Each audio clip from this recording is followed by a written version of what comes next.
This is Covering the Spread, part of the FanDuel Podcast Network.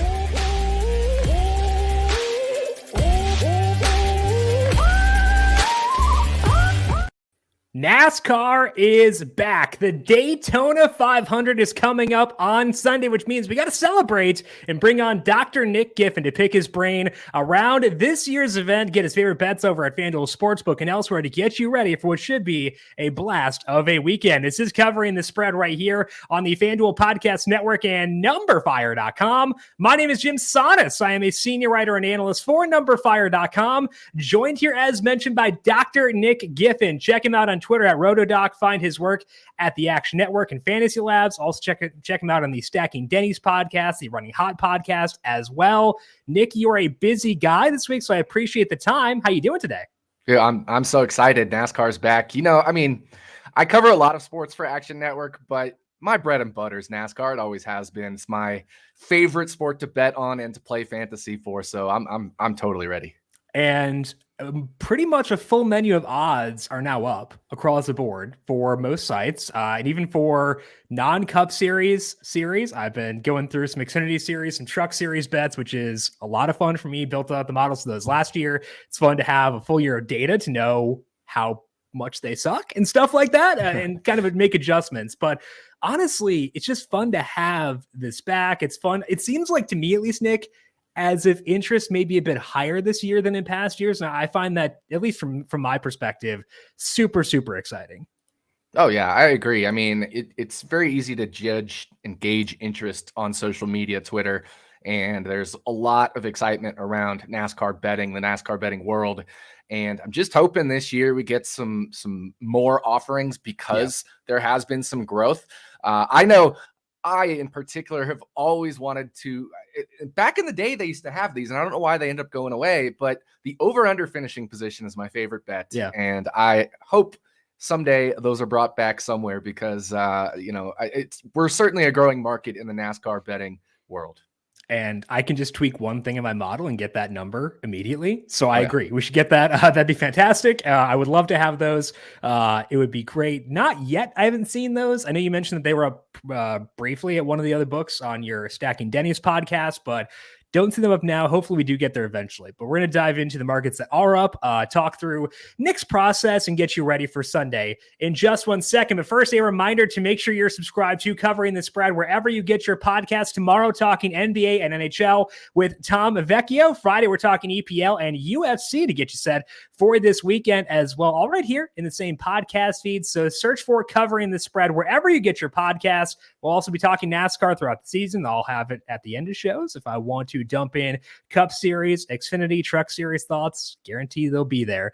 So if you want more NASCAR thoughts, I'll have those throughout the year as well. And also check us out over on the FanDuel YouTube page. The midway point of the NBA season is here, and now is the perfect time to download FanDuel, America's #1 sportsbook, because new customers get a no-sweat first bet up to $1,000. That's bonus bets back if your first bet doesn't win.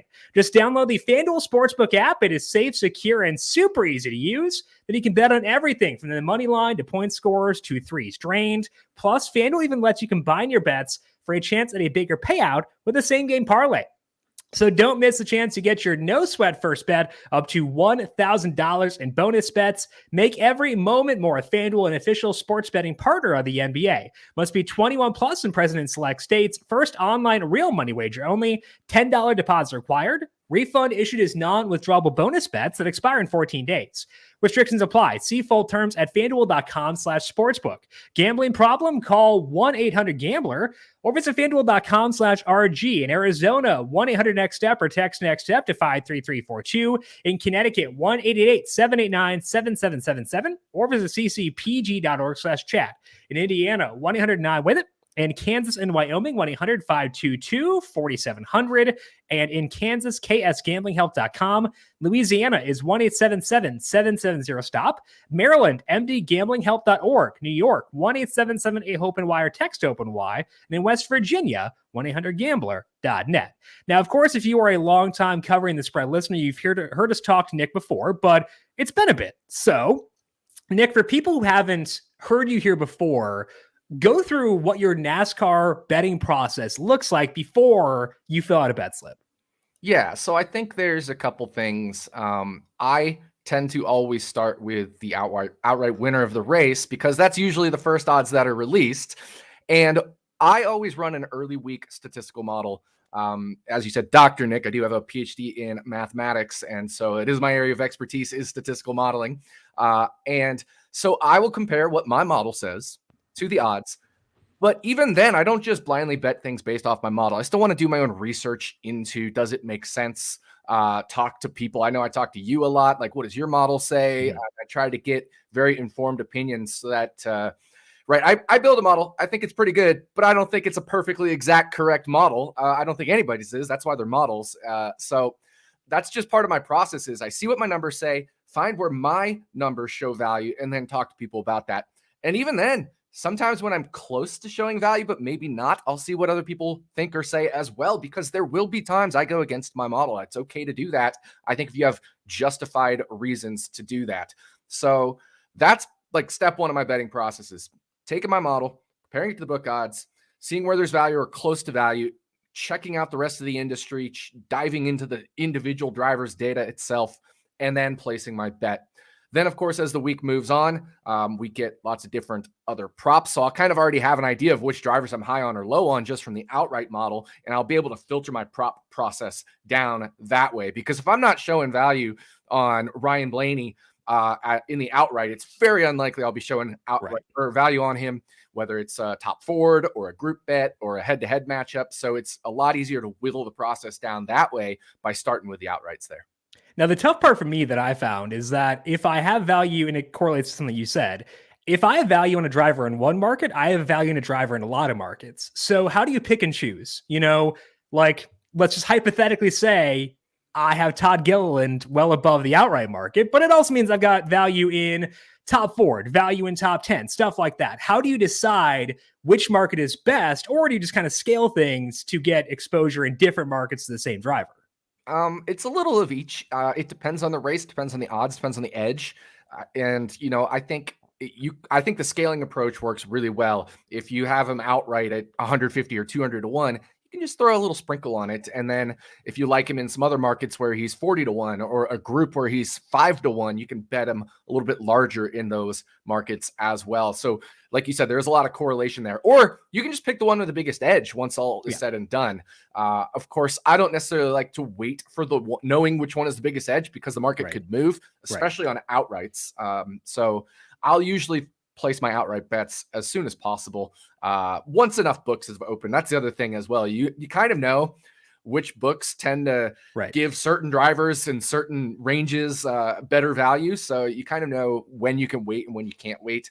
But typically I'll try to get my outrights done early in the week, and then I'll be able to focus on props for the rest of the week. And it's also knowing which books have a lower hold on different markets, because there are some books where I can't bet top 10. Like I can't bet top 10s. I can't bet outrights. I live in Rhode Island and they use William Hill odds. It is very tough to find good outright value on a lot of those, especially on like favorites. So knowing intricacies from book to book, knowing which books have higher holds in different markets, it's something you kind of pick up as you go along. But it is an important part of betting NASCAR, especially if you don't live in a monopolized state, which is always a great thing for sure. Now, Nick, this is also the first points paying race of the 2023 season. And a lot of times when we go into a new year, you can make an assumption, and you can take that assumption and apply it to betting markets and see, okay, if I go in with this mindset, can I find value based on that? Can I find ways to parlay this assumption into betting value? Like if you went into last year thinking that it'd be a more competitive field because of the new car, you probably done pretty well, especially early on in the year, because there's a lot of volatility. So as we look forward to 2023, it can be a driver level take, something more macro, whatever it may be. Are there any assumptions you're making entering this year that you want to parlay into betting, whether it be for Daytona or beyond that? Yeah, I think there's 3 assumptions I've kind of come up with, and I'll go through them in order. So number 1, I'm very high on Alex Bowman this year because I'm very high on his crew chief, Blake Harris. Blake Harris has always made teams better, whether he's been an engineer or a car chief or a crew chief. Those drivers have tended to have their best seasons of their career with that respective team when he has been a part of the team. So I think this should elevate Alex Bowman's game even further. We saw Michael McDowell have a career year last year, Martin Truex Jr. when he was car chief for Martin Truex Jr. over at Furniture Row, won the championship. So I think this is a great situation here for Alex Bowman. So one of my assumptions is I want to get in on him early, and I think we saw a little bit of that at the Clash. He looked really good for a 30-1 long shot to win that.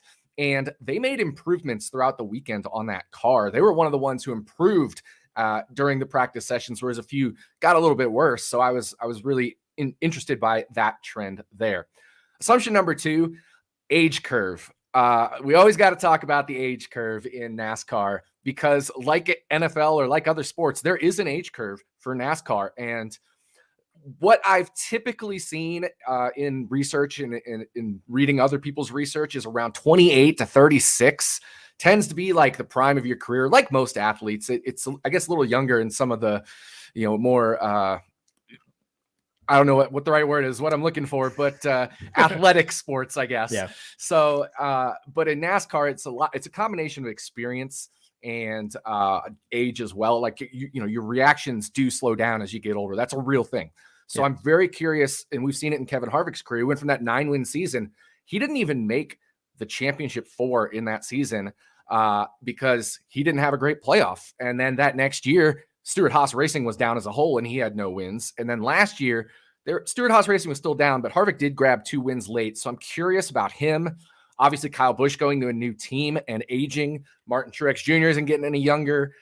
Denny Hamlin's not getting any younger, right? Brad Keselowski. So where on the age curve are these guys? Because it's not the same for everyone. A 42-year-old Harvick is not a 42-year-old Jeff Gordon, for example. So very different. So I'm very curious how that will do. So I think one of my assumptions is I do think Kevin Harvick, while people are high on him, it's his final year, I think he probably only grabs 1 win. And we kind of saw that. Tony Stewart grabbed 1 win his final year. Jeff Gordon grabbed 1 win.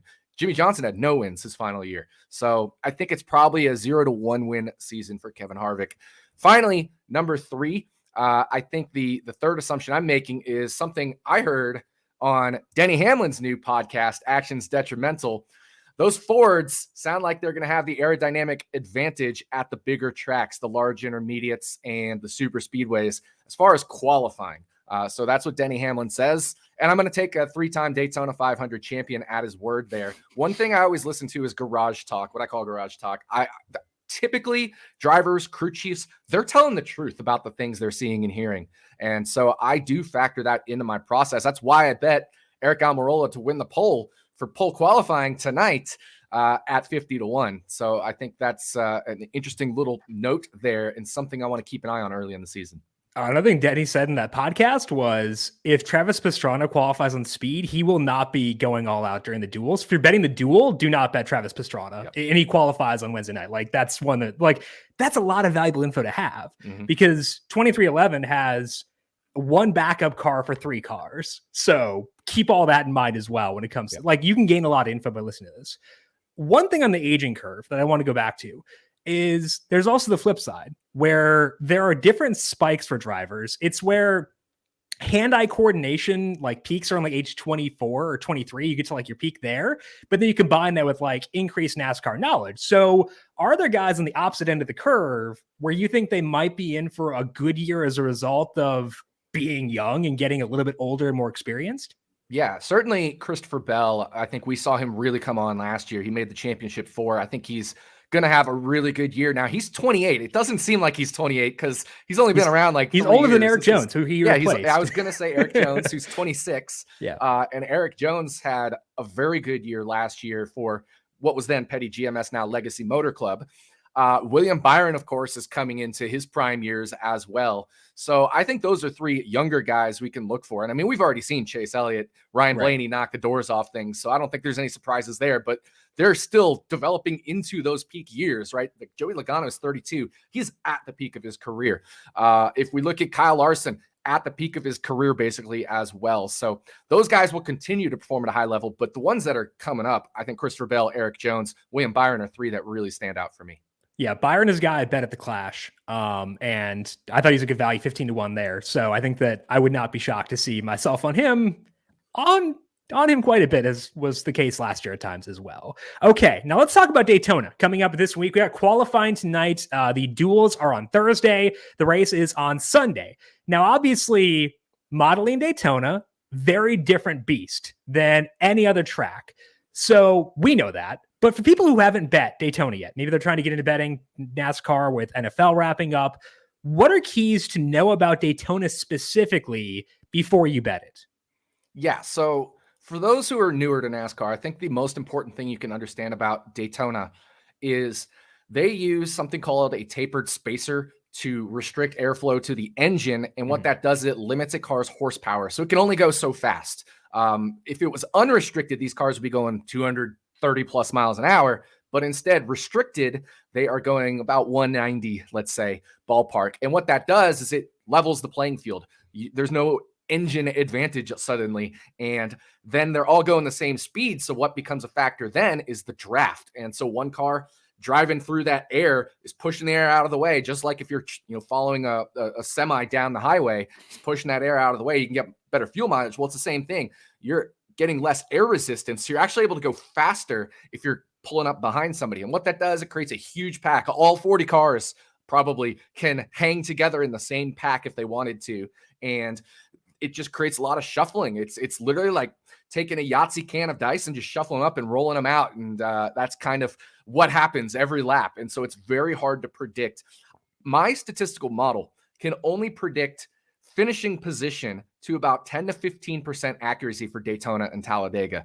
That is the best. Like, that is the best I can do. And that's just because this race is so random and there will be big crashes. And when those big crashes happen, it'll take out a lot of cars.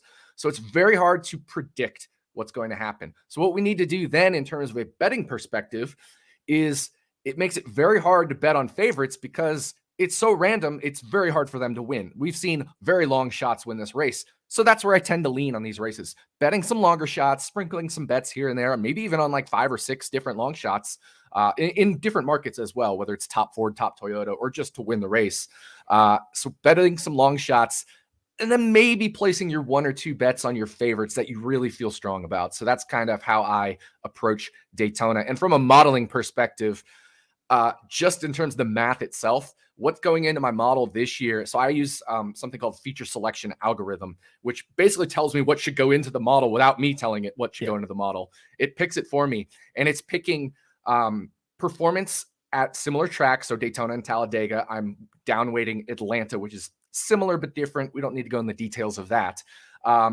But so it's weighting performance at Daytona and Talladega just in terms of like how well you've finished and run, but also laps led. That matters. If you get out front and you lead a lot of laps, that shows you've been a stronger driver at that track. And then car quality. So how well your team has performed, how well you have performed for that team. Those are the other thing that goes into my model here. And like I said, I can only get about 10 to 15% out of sample accuracy on finishing position. And I think that the best illustration of like how high chaos Daytona is, like, I'm not sure what your model says, but I've been looking at my model and the simulations for this year.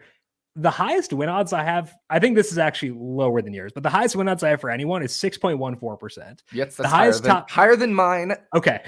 Well, I have 2 models, so it's higher than the model I'm using. Okay. And the reason is because I am weighing extra just Daytona 500s and Daytona playoff cutoff races. So yeah. That's why I've weighed those extra. So it actually reduces everybody's win probability.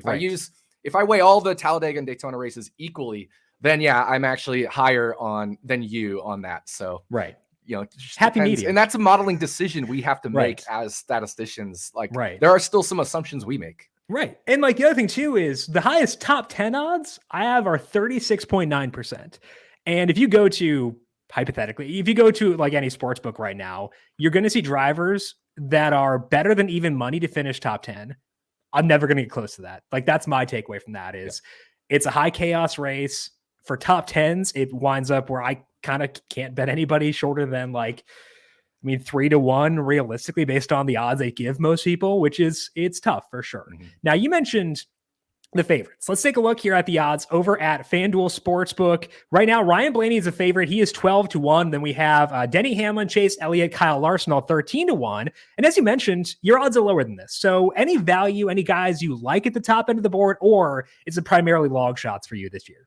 Yeah. So my model that uses Daytona and Talladega equally did show value on both Denny Hamlin and Ryan Blaney at 13-1. Blaney was 13-1 opening at FanDuel, and he's been since bet down to 12-1. So I bet Ryan Blaney at 13-1 because he did show value in my model as a driver that, you know, is a favorite. And I think it makes a lot of sense. One metric I like to use, and I usually put it in my write-ups or in my blurb on when I track in the Action Network app, is laps led. I think is a very interesting stat to use. A, it pops out as statistically significant in my model, but B, I think it's very important to use because, like we said, this is so random. You're basically taking a Yahtzee cup and rolling out the dice. So if one guy keeps if you keep getting this certain Yahtzee combination more often, then that is what I'm basically seeing here with Ryan Blaney. He's leading laps more often than his odds are showing. So last year, he led 12.2% of laps, which would come out to like plus 750 ballpark in fair odds. So I like that because we just randomly drew a lap. And so that was the finishing order. We get Ryan Blaney winning the race 12.2% of the time. That's a long way up to plus 12, plus 1,300 for Ryan Blaney. So that's why I chose him over Denny Hamlin. He's been a little stronger recently in terms of leading laps. But I did show some value on both of those two in my, I don't know what to call it, my less chaotic model. So my chaotic model, I don't have any value at the top of the board at all. Yeah, I went during NFL season for my two models with new and old, which seemed super derogatory, especially because the old one performed better. So I've tried to figure out a new way. I'm going to base and alternate, I think is the way I'm going, but it's I don't want to besmirch the old model. What about the non-favorites then? Because we do have a lot of guys here, and I think that some of the long shots actually are decently good values based on my numbers. But I want to hear, based on what you're seeing, any other outrights you like in your more chaotic model? Yeah. So in my more chaotic model, I think you can go pretty far down the board. I would show value on AJ Allmendinger at 50-1 in the chaotic model. And people forget he's actually a pretty good super speedway racer, not just in the Kaulig Xfinity car, but back when he was with JTG Doherty, pulled off some really good finishes. So I'm showing some value on him at 50-1. I haven't bet him yet, but I would show value there. I'm still showing value on Eric Jones. You can get him at 33-1 out there. So I would definitely take Eric Jones at 33-1. I have him about 25-1 as fair value. He's my favorite bet. When he opened at 40-1, that was my favorite bet of all. And so I bet him there. So Eric Jones, AJ Allmendinger are two drivers that my chaotic model is higher on. And going way down there, if you can find Todd Gilliland 150-1, absolutely you should still bet it. I have Todd Gilliland I need to click over because I don't have my numbers right in front of me. So pardon me for just a moment. I have Todd Gilliland at just over 1% to win. So 150-1 is still value there as well. I have him a little bit higher than that. I don't want to even say the actual number, but I actually want to ask you about AJ Allmendinger's teammate, Justin Haley. Justin Haley is also 50-1, same number as Dinger. Tremendous track record in the lower series. 4 wins on super speedways between trucks and Xfinity. 1 win in the Cup Series, but that was because mostly due to rain. I don't really count that, honestly, in his favor. Where are you on Haley as of now at 50-1? Yeah, I'm a little surprised that my model isn't as high on Haley as it is on Allmendinger. But I have Haley a little bit behind Allmendinger. So I have 50-1 pretty much right at fair value for Justin Haley. And I guess the thing with me is he hasn't led a lot in the Cup Series. So he did a little bit in that rain shortened race. I mean, he was right up there getting ready to lead when the rain hit. So that's kind of unfortunate for him. But I think that's probably the biggest reason why he's getting a little bit of a ding is because in the Cup Series he hasn't led, but he also isn't in the best equipment to lead. So I think that's one area where I could potentially improve my model would be maybe laps led percentage as it relates to equipment. And, that's why we do these things. Cause when we always talk, we think of new things to add in. Right. Absolutely. I do like the Jones one. I did not get in when he was at 40. So it's kind of a bummer. This will be the first super speedway in a while I've not had Eric Jones exposure. And then Gilliland, I've got just several times. So I need that pretty badly for sure. What about the non-outrights? We've got some stuff over at FanDuel. Obviously we've got top 3, top 10, some head-to-heads, group bets, etc., but also full menu elsewhere. So when you look at the full available odds across every book, Nick, what are your favorite bets for this year's Daytona 500? Yeah, well, I mean, let's stick with the Todd Gilliland train because I love him at 40-1 for top Ford. Oh, I've got him way higher than that. So I've got him about 27, 28-1 as fair value. So I would still take him at 40-1. I mean, if remember last year's Daytona 500, he started in the back and he worked his way up forward. He ran in the top 15 for over 70% of the laps in that race until he crashed.